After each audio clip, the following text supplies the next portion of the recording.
So one of the things, I mean, every few years or so, there'll be some news that comes out where it says that the algorithm of Google has changed. They've released a new thing, and there's this big thing, and the old way is out, and all of that sort of stuff, and they go on.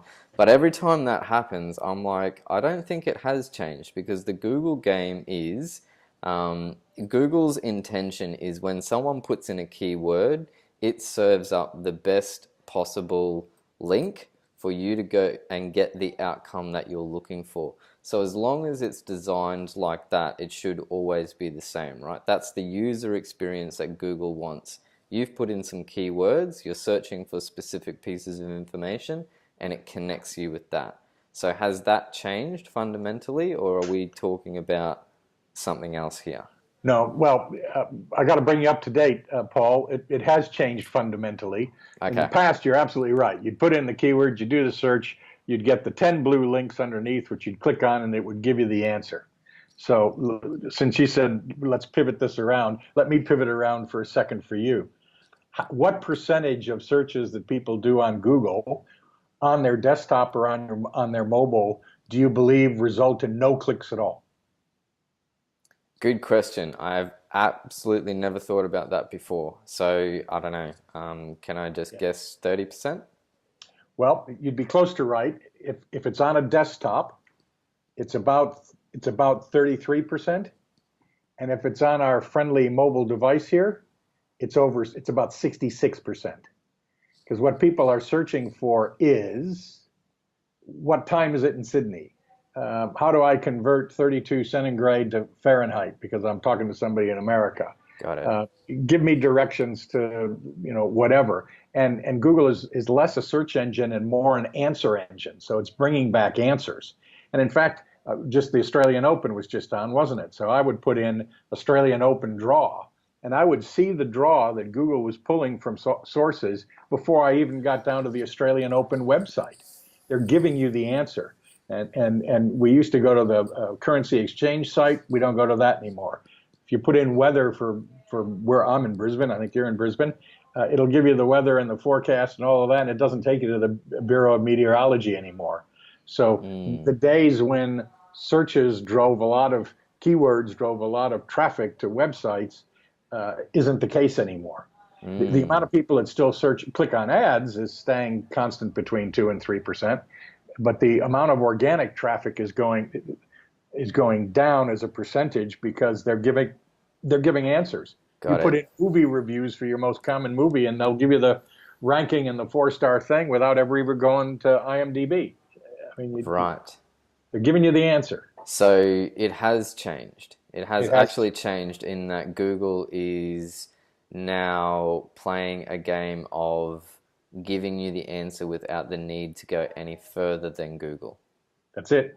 And they've scraped all that information from those other sites, Bureau of Meteorology or the Currency Exchange or IMDb, and they give no credit for that. They've just taken it over and said, thank you very much for giving us access to all this information, the Australian Open draw and who the winners were and what the score was, without going to the site. So then what can you actually do to combat that? Like, is that possible to beat Google at that game? Or like are we moving into a whole new territory that hasn't really been figured out yet? It's hard to beat Google in that game in areas where they've taken it over. So even if you want to know the landing time of QF10 coming from LA, they'll give you that without going to the Qantas site.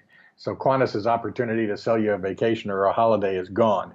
Mm, If you put in accommodation in Sydney, you'll see all of yep. they'll give you pictures of properties and what's available without even going to the sub sites, Airbnb or whoever, what if, or whoever you might be using. So in certain areas, they've just basically wiped out the ability for those verticals to exist. In very specialized areas, longer tails and professional services and whatnot, they're still unable to do that. But in the States now, they're even between their local search, they're even qualifying and including answers, if you'd like, of the top three plumbers that they've certified that are in San Francisco. So they're doing it for tradespeople. So the world is changing. So what's the end game with this? Like, why would it want to be doing that? Why would it want to retain all that information instead of just sending someone to a website? In your opinion. Google, yeah, well, Google makes no argument about it. Their argument will always be the same, that it's a better user experience, particularly on our mobile devices, because we don't have to click.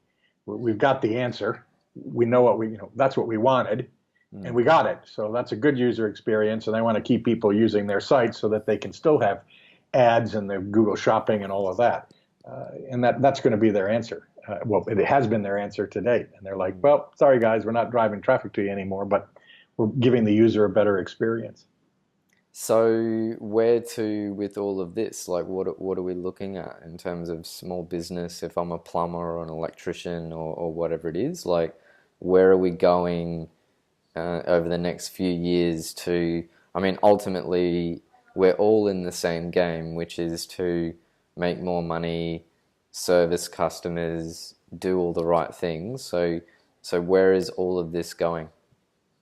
It's going into longer search phrases. I mean, people don't do a search on Google anymore for diet.